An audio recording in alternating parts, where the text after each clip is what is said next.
Single dad arrested for stealing medication for his sick son, but a millionaire witnessed it and did something that left everyone in tears.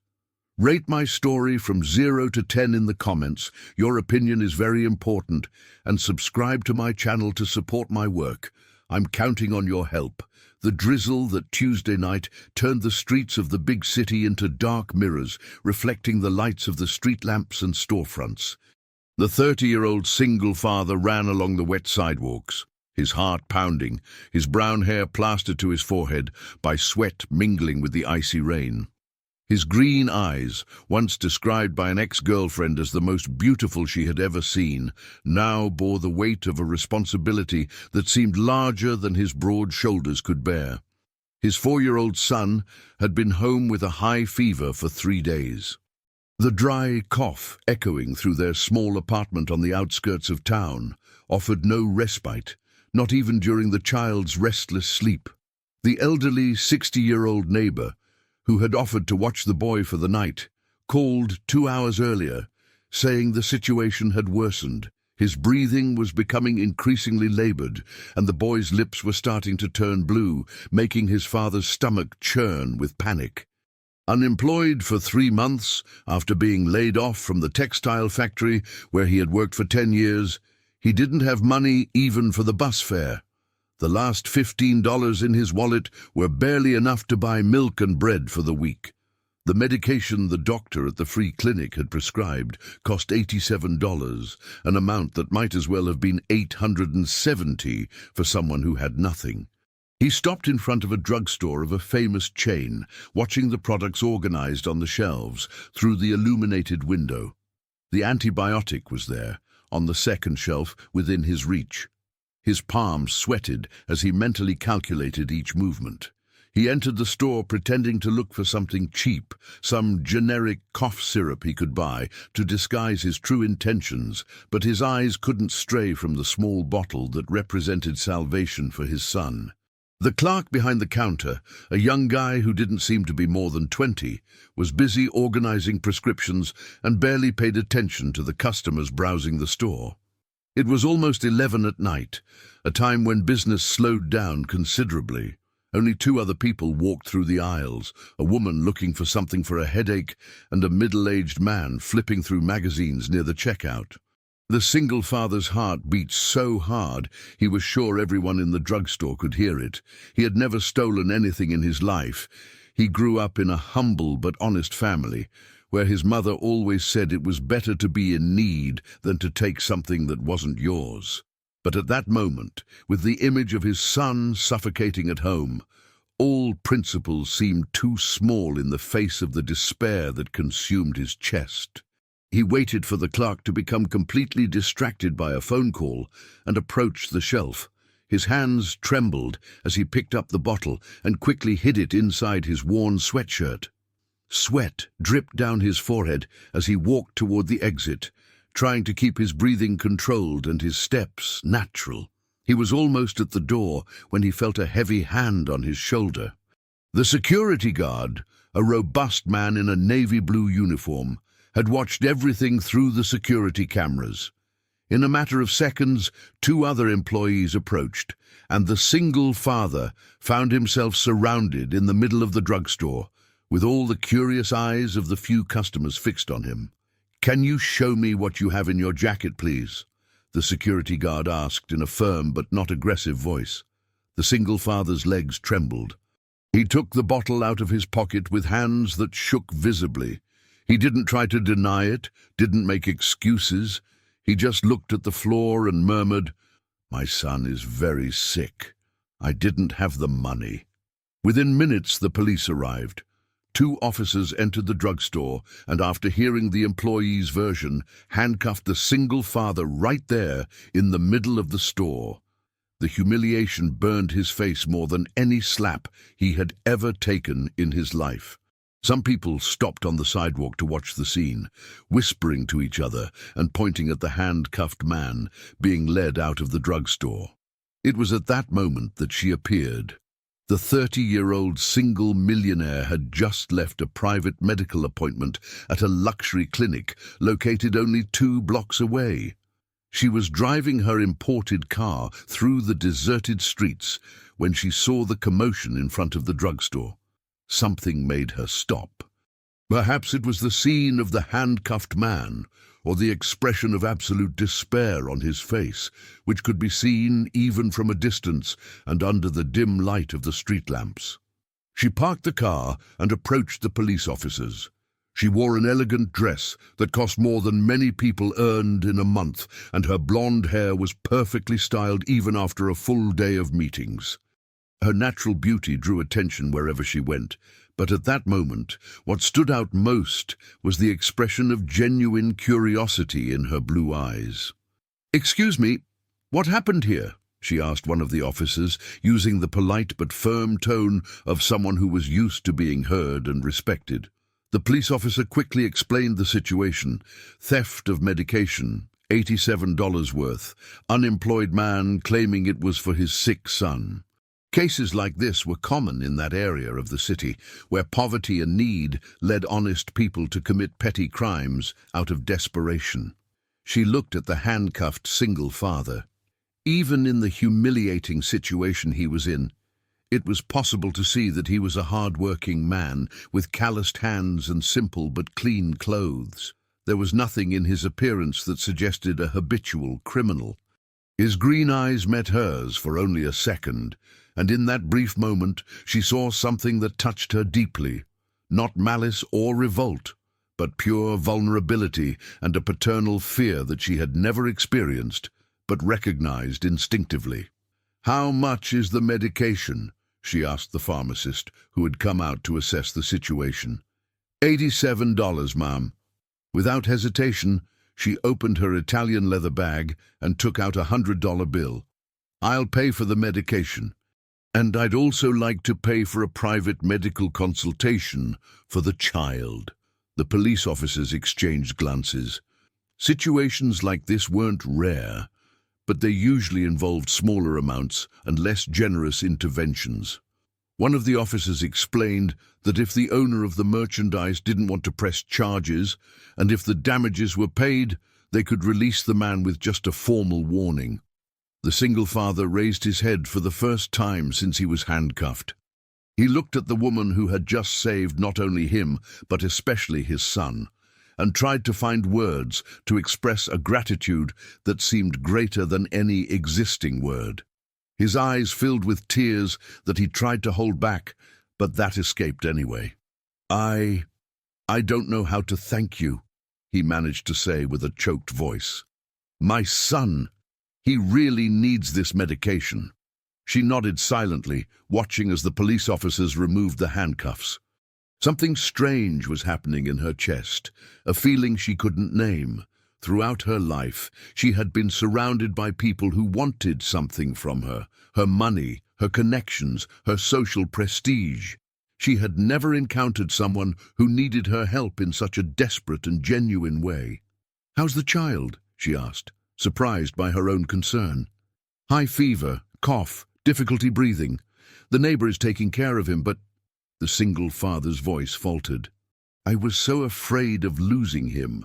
The millionaire felt a pang in her heart that she hadn't experienced in years. She looked at that man, who even after everything he had just gone through, could only think about the well-being of his son, and made a decision that would completely change the course of their lives. "I'm taking you to a private hospital right now." The private hospital gleamed under the fluorescent lights like a medical palace in the middle of the night. The single father had never set foot in such a luxurious place, where even the smell was different. Not the heavy odor of disinfectant from the public health clinics he knew, but a soft and clean aroma that seemed to whisper discretion and efficiency. His hands trembled as he held his son in his arms, the 4-year-old boy breathing with difficulty against his chest. The millionaire walked ahead of them with the confidence of someone who knew those corridors well. Her presence immediately transformed the behavior of all the staff. Nurses who were distracted straightened up, doctors greeted with reverence, and the receptionist smiled differently. Not the standard professional smile, but something genuine and solicitous. "Is Dr. Henrique available?" she asked the head nurse, a middle-aged woman with grey hair tied in an impeccable bun. "Certainly. I'll call him immediately," the nurse replied, firing off a message on the internal communicator. In less than 5 minutes, a 50-year-old pediatrician appeared in the corridor. He wore an immaculate white coat and had the kind of reassuring presence that only decades of experience can provide. His experienced eyes quickly assessed the situation. Child with obvious signs of a respiratory infection, visibly distressed father, and a benefactress determined to ensure the best possible care. "Let's take him to a private room immediately," said the doctor, indicating a stretcher that had been brought by 2 nurses. The single father hesitated before placing his son on the stretcher. His simple clothes contrasted drastically with the sophisticated environment, and he felt like an intruder in that world of marble and silent efficiency. The boy opened his blue eyes, a legacy of the mother who had left when he was only 2 years old, and murmured something inaudible before falling asleep again, his breathing still irregular. During the exams, the millionaire remained in the waiting room reserved for VIP companions. She watched the single father through the glass of the procedure room, noticing how he held his son's small hand and whispered words of comfort even when the child was not conscious enough to hear them. There was something in that man's dedication that touched her deeply, a purity of feeling that she rarely found in her social circle. "Bacterial pneumonia in an early stage," diagnosed the doctor after an hour of detailed exams. "Nothing that can't be treated with appropriate antibiotics and a few days of observation. The good news is that you arrived in time." The relief on the single father's face was visible even from a distance. He kissed his son's forehead and closed his eyes for a moment, as if he were silently thanking all the forces of the universe. When he came out of the examination room to speak with the millionaire, his green eyes were red with contained emotion. "He's going to be okay," she said before he could even speak, a gentle smile lighting up her face. "And don't worry about the costs. Everything is covered." "Why are you doing this?" he asked, his voice laden with a gratitude that seemed to hurt in his chest. "I don't even know your name." She hesitated for a moment. Throughout her life, people knew her last name first, then her bank account, and only then, if at all, who she really was as a person. "My name doesn't matter. What matters is that your son is safe." "It matters to me," he insisted, his green eyes fixed on hers. "I want to be able to thank you properly when all this is over." Something in the sincere tone of his voice completely disarmed her. "You can just call me the one who was in the right place at the right time." During the 3 days that the boy was hospitalized for observation, she visited the hospital every day. At first, she told herself that it was just to check on the progress of the treatment and ensure that nothing was missing. But little by little, she admitted that she anxiously awaited the moments when she would find the single father in the corridors or in the cafeteria, where he ate his simple meals while adamantly refusing to leave the hospital. The conversations between them started formally and gradually became more personal. She discovered that he had been raised only by his mother, who worked as a seamstress at home to support the 2 children.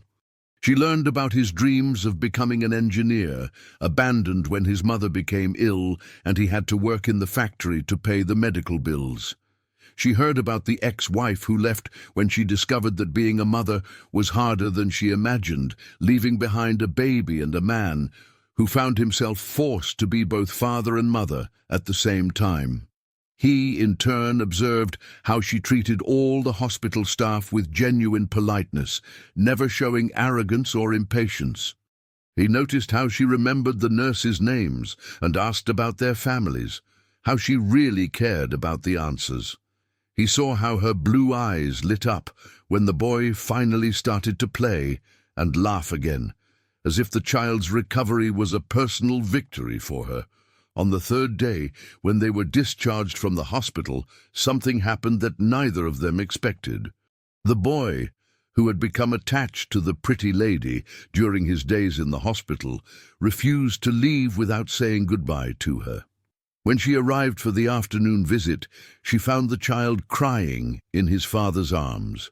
"He wants to talk to you," explained the single father with a somewhat embarrassed expression. "He keeps asking if you're going to visit him at home." She knelt down to the boy's level, who immediately stopped crying and looked at her with those blue eyes still shining with tears. "Are you going to disappear?" asked the child with the brutal honesty that only little ones possess. The question hit the millionaire's heart like an unexpected punch.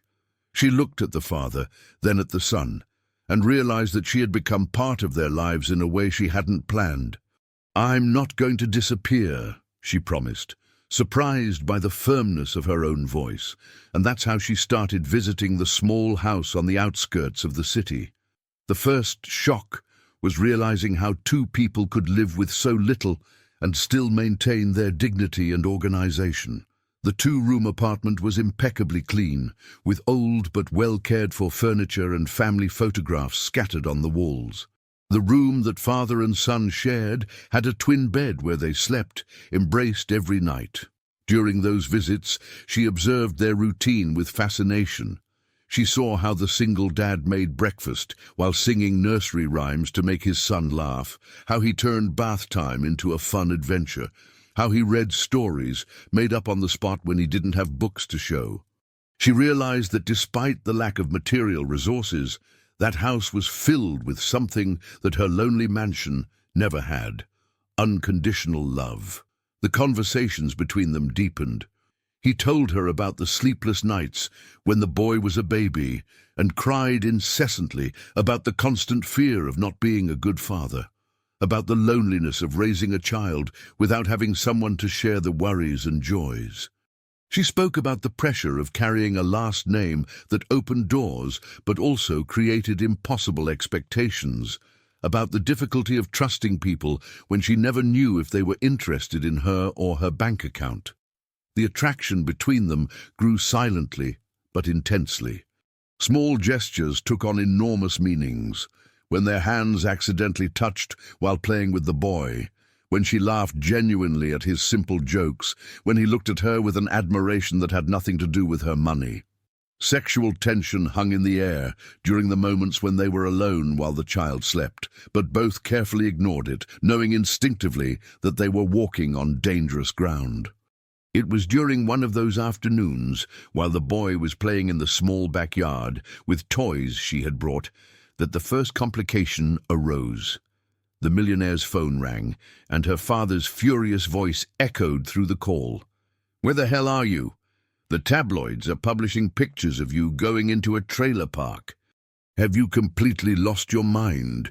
She looked at the single father, who pretended not to hear the conversation, but whose tense expression revealed that he had caught every word. The real world, with all its complications and prejudices, had just invaded the small universe of peace they had built together. "Dad, I can explain," she began, but the call had already been ended. At that moment, both understood that what was happening between them was much more complicated than either had imagined, and much more dangerous. The front page of the tabloid newspaper of the big city featured a blurred but recognizable photo: the millionaire getting out of an imported car in front of the small house in the projects. The headline in bold letters screamed, "Business Princess Romances Drugstore Thief." The text, filled with half-truths and malicious speculations, painted a distorted portrait of the situation, suggesting that she had been duped by a con artist who was using his sick son to arouse her compassion. The single father read the article with trembling hands, sitting in the tiny kitchen while the 4-year-old boy played in the room, oblivious to the storm brewing around their lives. Each word of the article was like a stab at his dignity. They described him as a sly opportunist who had staged the situation at the drugstore to impress a naive heiress. The quotation marks around words like illness and need suggested that it was all an elaborate staging. The millionaire's phone wouldn't stop ringing. First it was her father, then her mother, then her siblings, all with the same tone of indignation and despair. The story had spread through social media like wildfire, generating cruel comments and conspiracy theories about her true motivations. Some suggested that she was going through a psychological crisis. Others insinuated that she had been drugged and manipulated. "You need to cut ties with these people immediately," declared her father during an emergency family meeting in the family company's office. The 60-year-old man, with grey hair and a rigid posture, walked from one side of the glass room to the other, which offered a panoramic view of the city. "Our reputation has taken decades to build. I won't allow it to be destroyed by your whim." The mother, an elegant woman who had aged with the grace of someone who always had access to the best treatments, looked at her daughter with a mixture of disappointment and genuine concern. "Honey, you don't understand the kind of people you're getting involved with. They see our family as an opportunity to change their lives. This man probably planned everything from the beginning." "You don't know him," replied the millionaire, but her voice lacked the conviction she would have liked to convey. The seeds of doubt, planted by the malicious articles and the venomous comments on social media, began to sprout in her mind. "He's not like that. Wake up to reality," shouted the older brother, a 35-year-old man who had recently assumed the vice presidency of the company. "No decent man would get involved with a woman because of money. And look at the situation. He was caught stealing right when you were passing by. What a convenient coincidence." The words hit the millionaire's heart like sure arrows. Throughout her life, she had been protected from the cruelty of the world by a bubble of privilege, but she had also learned to distrust people's motivations. How many suitors had approached her over the years, interested only in her fortune? How many false friendships had she cultivated without realizing it? Meanwhile, in the suburbs, the single father faced his own storm. Neighbors who had previously greeted him with sympathy now looked at him with suspicion and whispered when he passed by. The owner of the small corner store, where he bought groceries on credit when money was tight, commented to other customers loud enough for him to hear, "I always distrusted that guy, too good-looking to be honest." The worst moment came when he went to pick up his son at the public school.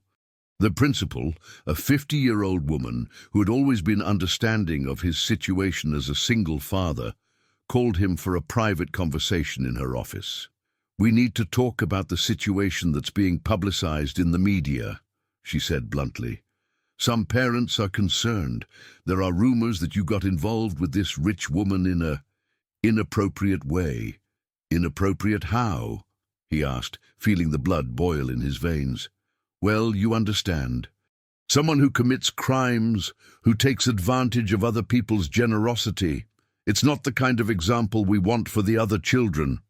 The insinuation was clear. His presence at the school was being questioned.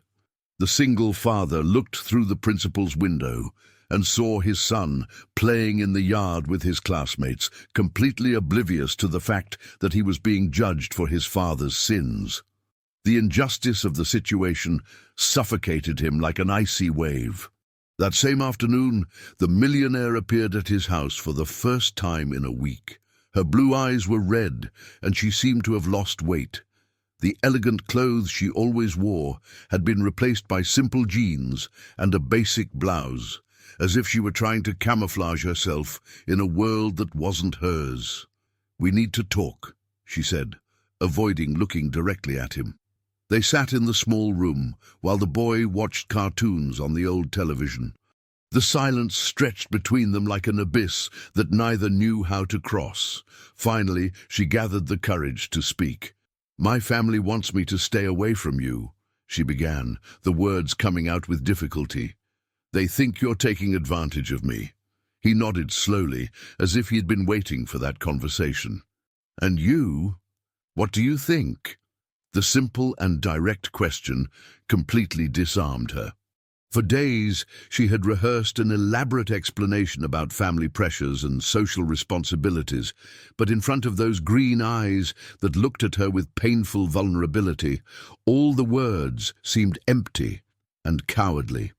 I don't know what to believe anymore, she admitted, and it was the most honest answer she could give.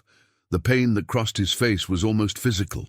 He got up from the chair and walked to the small window that overlooked the dirt road, watching children playing soccer with a deflated ball. "Do you want to know the truth?" he said without turning around.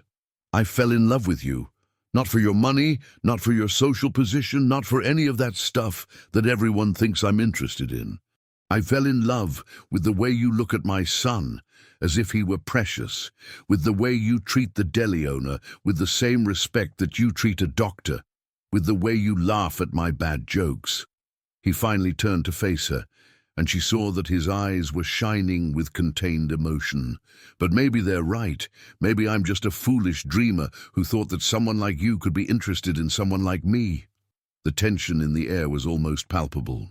She wanted to run to him, hug him, and say that nothing that was happening mattered, that they would find a way to overcome all the obstacles. But the voices of her family echoed in her mind, mixed with the cruel headlines of the newspapers and the venomous comments on social media. "I need time," she whispered, hating herself for every word that came out of her mouth. "I need to think about all this." The boy chose exactly that moment to appear in the room, carrying a drawing he had made at school. It was a figure of a family, a man, a woman, and a child, all holding hands under a bright yellow sun. At the top of the sheet, in crooked and colorful letters, was written, "My new family." The innocence of that child, who had created in his imagination a family that included the pretty lady who had taken care of him in the hospital, was like a punch in the stomach for both adults. The millionaire held the drawing with trembling hands, while the boy proudly explained every detail of his work. "This is Daddy, this is you, and this is me. We are happy because we are a family," said the child, pointing to each figure with his small finger. At that moment, the reality of what they were doing hit both with full force. It wasn't just their lives that were being torn apart by social and family pressure. An innocent child had created emotional bonds that could be shattered by the decisions of the adults around him. The millionaire kissed the boy's forehead, handed the drawing back to the father, and left the house without saying another word. Outside, she quickly photographed some paparazzi who had discovered the address and were waiting for exactly that kind of dramatic moment. The photos of her departure, with an expression of obvious pain on her face, plastered the covers of 3 gossip magazines the following week, accompanied by headlines that speculated about the end of the impossible romance and the return of the heiress to reason. But what no one knew was that while driving back to her empty mansion, the millionaire had made a decision that would change everything. She would no longer run away from problems or hide behind her family's expectations. It was time to find out the truth about everything that had happened, even if it meant confronting forces much more powerful than she imagined. The investigation began with a call that the millionaire made to a private investigator that her family had used years before to resolve delicate business issues. She wanted to find out how the paparazzi had discovered the single father's address and why her story had gained so much traction in such a short time.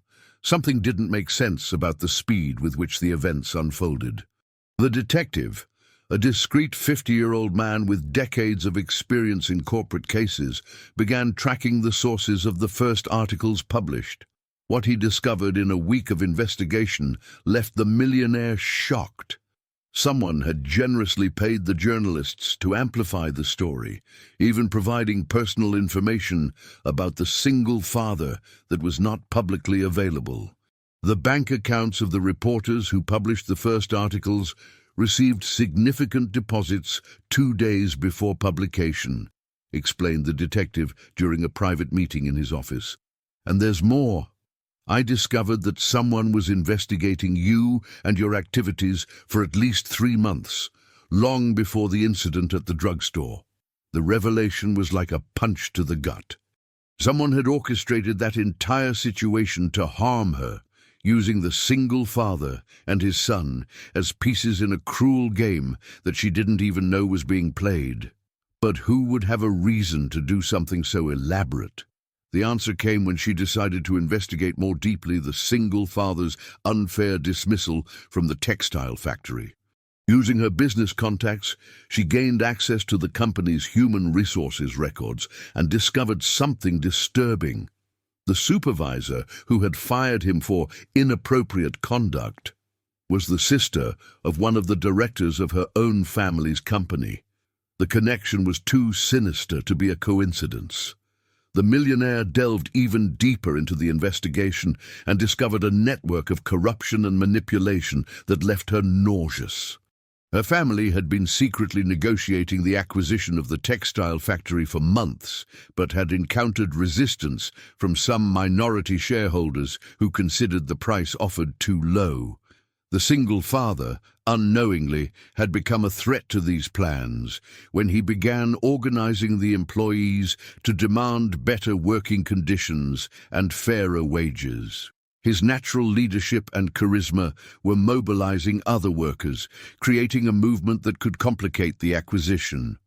The supervisor, following orders from her director brother, invented the harassment charges to get rid of the troublesome element. But the plan had failed when he was fired and didn't find another job as quickly as they expected. Instead of disappearing silently, he remained in the area, and his desperate situation as an unemployed single father began to generate sympathy among his former colleagues.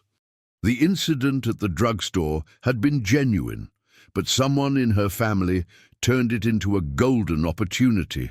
The strategy was diabolical in its simplicity. If she became romantically involved with a criminal from the wrong side of the tracks, she would lose credibility and influence in the family business. With her reputation tarnished, it would be easier to remove her from important decisions and finalize the acquisition of the factory on the terms they wanted. If the relationship didn't happen naturally, they would ensure that the media exposure destroyed any possibility of happiness between them. The millionaire felt nauseous as she understood the extent of the manipulation. Her own family had used her compassion and feelings as weapons against her, turning the man she had fallen in love with into an innocent target of a dirty game of power and greed. Armed with this information, she confronted her brother in his office at the family company headquarters. The 35-year-old man, always so confident and arrogant, lost all composure when she placed the evidence on his desk. Bank documents, recordings of telephone conversations between him and the supervisor, emails exchanged with the corrupt journalists.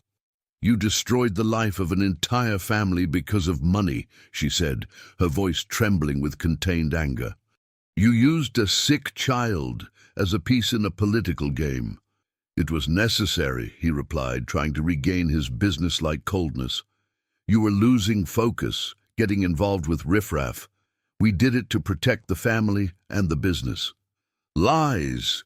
You did it because I was starting to question company decisions, to demand more transparency in acquisitions. You wanted me distracted and discredited." The discussion intensified when her parents arrived at the office, alerted by the shouts echoing through the hallways. Faced with the irrefutable evidence, the millionaire's father tried to minimize the situation, claiming that the intentions were good, even if the methods were questionable. "We don't want you to suffer," said her mother, with tears in her eyes. "But you need to understand that people in our social position are constant targets of opportunists." "He's not an opportunist," shouted the millionaire, releasing months of accumulated frustration.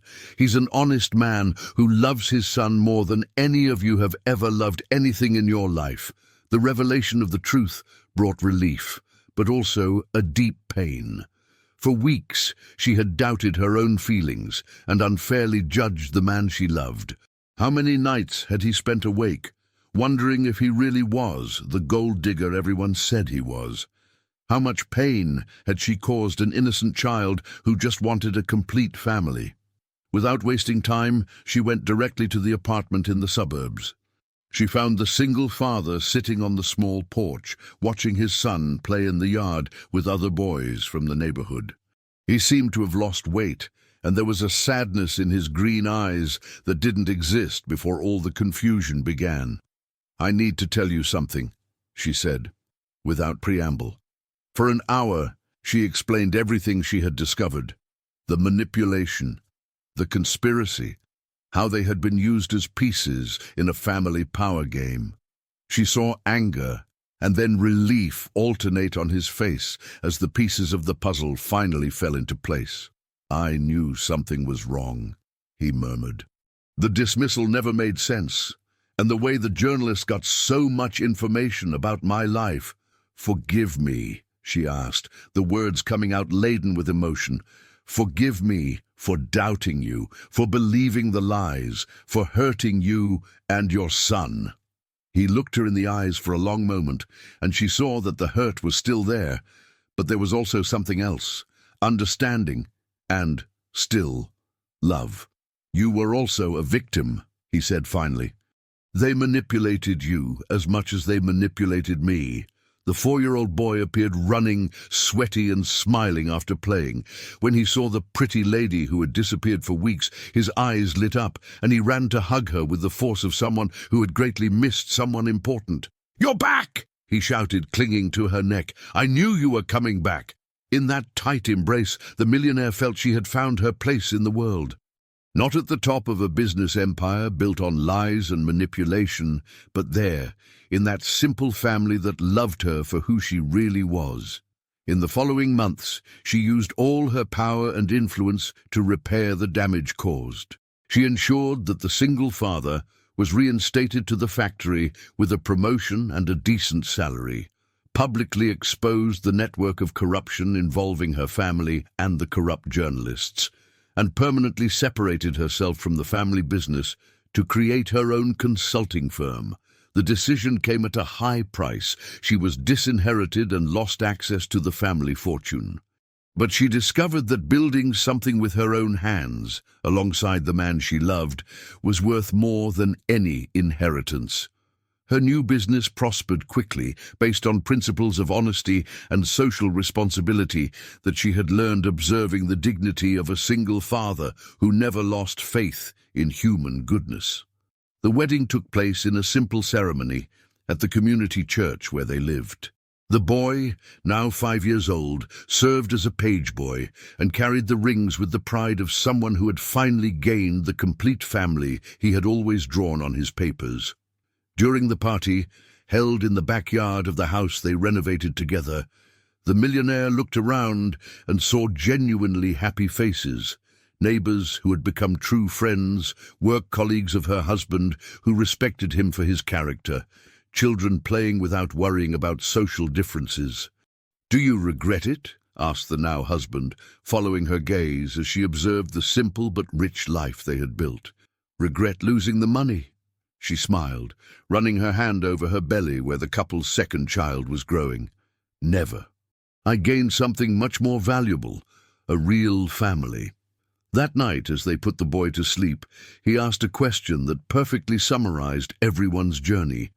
"Mommy, are we always going to be a family like this?" "Forever," she promised, kissing the forehead of the boy who had taught her that true love is not measured in figures, but in moments of shared happiness. And for the first time in her life, she knew that she was making a promise that she could fully fulfill.